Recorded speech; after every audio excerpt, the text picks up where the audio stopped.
Morning दोस्तों। आदर्श परिवार निःशुल्क कोचिंग क्लासेज में आप सभी का स्वागत है। मैप स्टडी के अंतर्गत हमने देखा था कि पिछली क्लास में अफ्रीका में कौन कौन से देश हैं, उनकी राजधानियाँ क्या है, साथ में कुछ चीज़ें कि जैसे कि अफ्रीका को एशिया से अलग करने वाली जल संधि कौन सी है, अफ्रीका को यूरोप से अलग करने वाली जल संधि कौन सी है।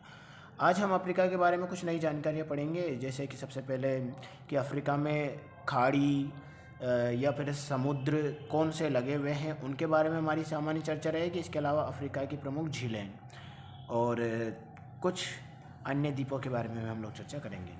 चलिए तो क्लास को शुरू करते हैं। सबसे पहले आप देख पा रहे होंगे कि यहाँ पर अफ्रीका से संबंधित मैप दिया हुआ है। इस मैप को हम थोड़ा सा क्लोज करते हुए देखेंगे।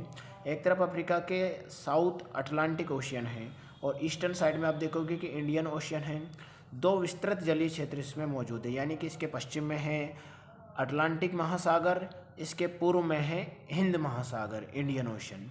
अब इसके अलावा इसके नॉर्दर्न साइड में देखें तो नॉर्दर्न में जिसको यूरोप से अलग करता है वो है मेडिटेरियन सी। यहाँ पर दिखाई भी दे रहा है, मैं थोड़ा सा उसको क्लोज कर देता हूँ आपको ताकि ध्यानपूर्वक दिख पाए। मेडिटेरियन सी वाला जो क्षेत्र है ये यूरोप को अफ्रीका से अलग करता है। ये मेडिटेरियन सी है। इधर जिब्राल्टर जल संधि हम लोगों ने कल चर्चा करी थी कि जिब्राल्टर जल संधि अफ्रीका को यूरोप से अलग करती है, तो ये इसके बारे में हमने पढ़ा था। कल हमने देखा था कि एक ऐसा क्षेत्र है जो अफ्रीका को एशिया से अलग करता है। उस जलीय क्षेत्र का नाम है स्वेज जल संधि। स्वेज जल संधि जो है वो लाल सागर को मेडिटेरियन सी के साथ में कनेक्ट करती है।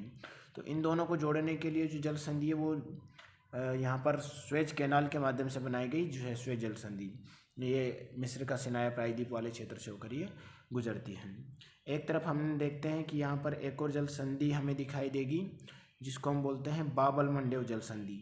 ये लाल सागर को गल्फ ऑफ अदन के साथ में कनेक्ट करती है। यहाँ पर गल्फ ऑफ अदन है, ओमान का शहर है अदन, इसके नाम पर अदन की खाड़ी है। तो लाल सागर को अदन की खाड़ी के साथ कनेक्ट करने वाले जलीय क्षेत्र का नाम क्या है?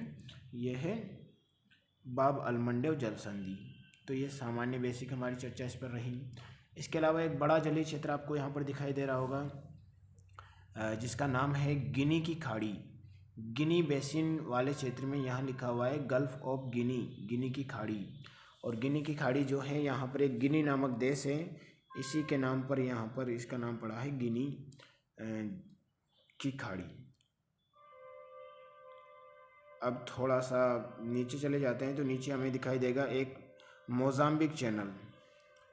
मोजाम्बिक चैनल यहाँ पर अफ्रीका के पूर्वी पार्ट में आपको दिखाई देगा। यहाँ पर एक मोजाम्बिक नामक देश है और मोजाम्बिक देश जो कि मेडागास्कर और मोजाम्बिक देश के मध्य जो जलीय क्षेत्र है, एक विस्तृत जलीय क्षेत्र जो कि दो जलीय क्षेत्रों को आपस में जोड़ता हो, रास्ता थोड़ा चौड़ा हो, उसको हम लोग क्या बोलते हैं? चैनल। जल संधि या फिर जल डमरू मध्य सक्रिय होते हैं, ये थोड़े चौड़े होते हैं। तो यहाँ पर मोजाम्बिक चैनल जो है वो क्या कर रहा है? इन दोनों को अलग कर रहा है, मेडागास्कर को मोजाम्बिक के साथ में। तो ये हमने देखा। अब थोड़ा सा और इनके गहराई में, यानी कि इनमें और भी कुछ छोटे छोटे जलीय क्षेत्र हैं, खाड़ियाँ मौजूद हैं, जिनके बारे में हम लोग चर्चा कर लेते हैं। चलिए क्लास को आगे बढ़ाते हैं। अब थोड़ा सा इसके छोटे क्षेत्रों में जो पड़ने वाले क्षेत्र हैं उनके बारे में, जलीय क्षेत्रों के बारे में हम लोग चर्चा कर लेते हैं। आप ध्यानपूर्वक यहाँ पर देखोगे तो आपको एक जलीय क्षेत्र दिखेगा गल्फ ऑफ गेब्स, गेब्स की खाड़ी। ये अफ्रीका के उत्तर में लीबिया जो देश है उसके उत्तरी भाग में मौजूद है। ट्यूनीशिया और लीबिया के जो क्षेत्र है वहाँ पर मौजूद है गल्फ ऑफ गेब्स, गेब्स की खाड़ी। दूसरा इसी के नीचे आपको दिखाई देगा लीबिया के उत्तर में गल्फ ऑफ सिड्रा, सिड्रा की खाड़ी। तो ये मौजूद है यहाँ पर। इसी प्रकार से आप दोस्तों यहाँ पर देखोगे इसके सिनाई प्रायद्वीप के ईस्टर्न साइड में, तो यहाँ पर आपको एक और दिखाई देगी अकाबा की खाड़ी। ये अकाबा की खाड़ी भी जो है वो एक तरफ तो जो अरब का प्रायद्वीप है उस क्षेत्र में है और एक तरफ जो है जो पेनिनसुला सिनाई पेनिनसुला उसमें मौजूद है। अकाबा की खाड़ी बहुत ही छोटे स्तर पर, यहाँ पर मैं थोड़ा सा और साइन करता हूँ, इस जगह पर मौजूद है। अब इसके ईस्टर्न वाले पार्ट में यहाँ पर एक और खाड़ी जो आपको दिखाई देगी स्वेज नहर को जो अलग करती है, इसको हम बोलते हैं लाल स्वेज की खाड़ी। लाल सागर का जो ऊपरी भाग है उसको बोलते हैं स्वेज की खाड़ी, स्वेज गल्फ। ये जो दिखाई दे रहा है आपको स्वेज गल्फ के नाम से इसको जाना जाता है। तो ये 3 खाड़ी वाले क्षेत्र अफ्रीका के उत्तर में मौजूद हैं। इसके अलावा अब थोड़ा सा नीचे की तरफ हम लोग अग्रसर होते हैं। देखिए अब यहाँ पर अगर हम आ जाते हैं जहाँ पर अभी हमने बेनिन बाइट की चर्चा करते हैं, यहाँ पर आप देखोगे कि गल्फ ऑफ गिनी के उत्तर में बेनिन बाइट यहाँ पर दिखाई देगा। तो बेनिन बाइट यानी बेनिन देश पर एक अर्धचंद्राकार स्ट्रक्चर यहाँ पर बनाई दे रहा है इस प्रकार से, तो इस क्षेत्र को बोला जाता है बेनिन बाइट। इसी के बगल में दूसरा जलीय क्षेत्र आपको दिखाई देगा यहाँ पर बन्नी बाइट। बोनी बाइट या कई जगह पे आपको बोनी बाइट नहीं मिलेगा, तो यहाँ पर दूसरा नाम आपको मिल जाएगा बियाफ्रा बाइट वाला। तो बियाफ्रा बाइट वाला क्षेत्र यहाँ पर मिल जाएगा। तो ये जलीय क्षेत्र हैं, 2 बाइट्स यहाँ पर पड़ते हैं मुख्य रूप से। अब थोड़ा सा और आगे चर्चा कर लेते हैं इसके संदर्भ में। देखिए यहाँ पर अगले मैप में आपको एक खाड़ी दिखाई देगी जो कि नामीबिया देश के उत्तर में, यानी कि हम लगभग कह सकते हैं कि अंगोला और नामीबिया के पास में एक खाड़ी है जिसको बोलते हैं वोल्विस की खाड़ी। ये वोल्विस की खाड़ी दिखाई दे रही है, वोल्विस खाड़ी। तो वोल्विस खाड़ी कहाँ है? अटलांटिक महासागर में मौजूद है। ऐसे दक्षिण अफ्रीका की तरफ चलते हैं तो दक्षिण अफ्रीका वाले रीजन में एक और खाड़ी दिखाई देगी जिसका नाम है सेंट हेलेना की खाड़ी।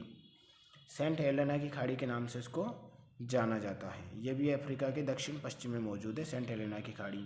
अफ्रीका या फिर बोलेंगे कि दक्षिण अफ्रीका के पूर्व की तरफ हम लोग देखते हैं तो यहाँ पर जो मोजाम्बिक देश है उसके नीचे आपको एक और खाड़ी दिखाई देगी, डेल गोवा की खाड़ी। याद रखना, बहुत फेमस क्षेत्र है डेल गोवा की खाड़ी। जो नदी है वो आकर इसमें गिरती है, लिम्पोपो नदी डेल गोवा की खाड़ी में। ऊपर आप दिखाई दे रहा होगा कि लिम्पोपो नदी आ रही है और डेल गोवा की खाड़ी में आकर इसको शामिल हो रही है। तो डेल गोवा की खाड़ी इसमें मौजूद है। अब एक और खाड़ी मैं आपको बताता हूँ दूसरे मैप में, जो कि इसमें दिखाया नहीं गया है, थोड़ा वेट करें। तो मैं अगली खाड़ी की बात कर रहा था दोस्तों। यहाँ पे साउथ अफ्रीका में आपको ये जो क्षेत्र दिखाई दे रहा है पोर्ट एलिजाबेथ, इस पोर्ट एलिजाबेथ के ही भाग में मैं और थोड़ा सा उसको जूम करता हूँ। देखिए एक खाड़ी वाला क्षेत्र आपको नज़र आ रहा होगा, मैंने इसमें पेन से लिख रखा है, एक मिनट। ये जो पेन से लिखा हुआ है इसका नाम है एल गोवा की खाड़ी, एल गोवा गल्फ। याद रखना कि पोर्ट एलिजाबेथ जो कि दक्षिण अफ्रीका का एक पोर्ट है महत्वपूर्ण, इसके बारे में पूछा जाता है कि किस खाड़ी में मौजूद है। तो एकदम छोटा सा स्ट्रक्चर इस प्रकार से अंदर धंसा हुआ है और उसी के किनारे पर एक अन्य उसमें लिखा हुआ है थोड़े से स्तर पर कि एक पोर्ट बना हुआ है जिसको हम लोग बोलते हैं पोर्ट एलिजाबेथ। तो एलिजाबेथ जो पोर्ट है वो इस खाड़ी में मौजूद है, एल गोवा की खाड़ी में। डेल गोवा की खाड़ी हमने मपूतो मोजाम्बिक का जो शहर है वो एल गोवा की खाड़ी में मौजूद है, जबकि दक्षिण अफ्रीका में डेल गोवा की खाड़ी में मौजूद है, जबकि एल गोवा की खाड़ी दक्षिण अफ्रीका के दक्षिण में मौजूद है, एकदम सुदूर दक्षिण में। इसके पश्चिम में आपको सेंट हेलेना की खाड़ी दिखी गई है। तो इस प्रकार से इन क्षेत्रों जलीय खाड़ियों के नाम हम लोगों ने देखे। चलिए दोस्तों थोड़ा सा चर्चा को आगे बढ़ाते हैं। अब हम बात करते हैं इनके प्रमुख द्वीप, अफ्रीका के प्रमुख द्वीपों की चर्चा कर लेते हैं। तो सबसे पहले हम लोग देखेंगे इसके ईस्टर्न पार्ट में जो द्वीप पड़ते हैं।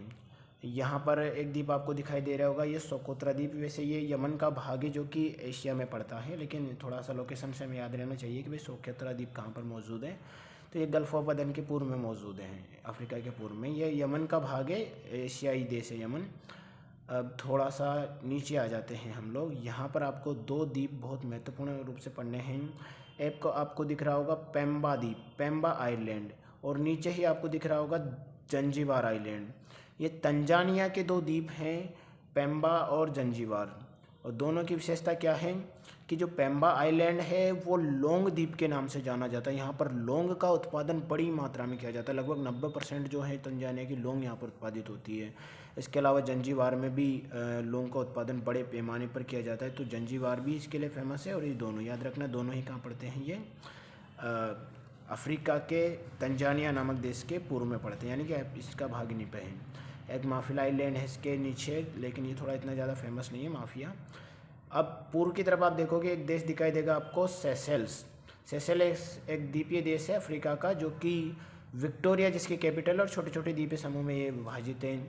इसके अलावा नीचे आप देखोगे एक और द्वीपीय देश आपको दिखाई देगा मेडागास्कर के ऊपर, कोमोरोस।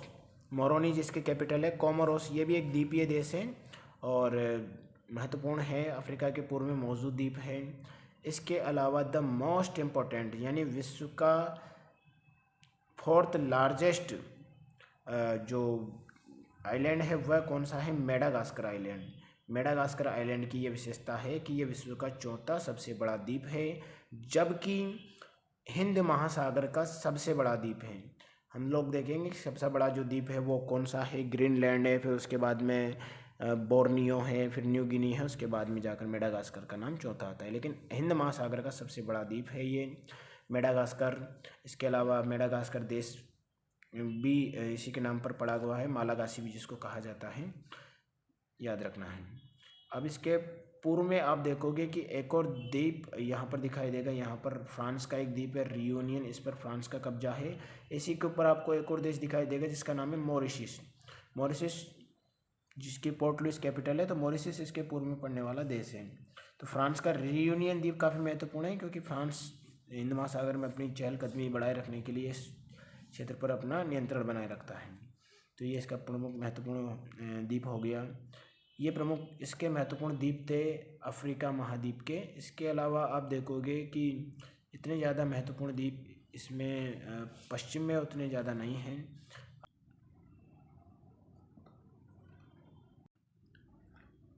फिर भी थोड़ी सी चर्चा हम लोग पूर्व के पश्चिम के जो द्वीप समूह हैं उनके बारे में थोड़ी सी कर लेते हैं। कुछ महत्वपूर्ण जो हैं उसको हम देख लेते हैं।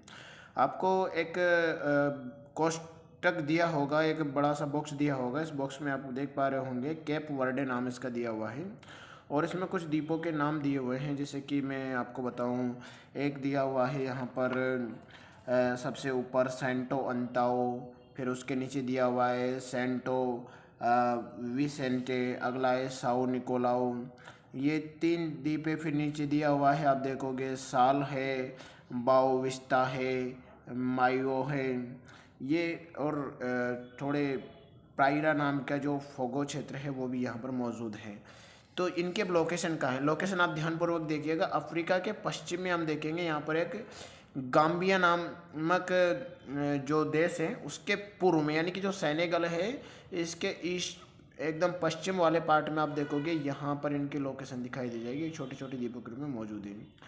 इसी प्रकार थोड़ी सी चर्चा हम लोग इसके उत्तरी साइड में जो 2 द्वीप समूह हैं उनके बारे में हम लोग कर लेते हैं। कई बार ये शायद चर्चा में आ सकते हैं। क्यों? क्योंकि जब हम जलधाराएँ पढ़ेंगे उस दौरान कनारी की जलधारा के बारे में पढ़ेंगे। तो यहाँ पर आप देख पा रहे होंगे एक स्पेन का कनारी आइलैंड है यहाँ पर, इसके वेस्टर्न पार्ट में, याद रखना है मोरक्को के वेस्टर्न पार्ट में स्पेन का कनारी, और ऊपर मैडीरा आइलैंड है जो कि पुर्तगाल का है।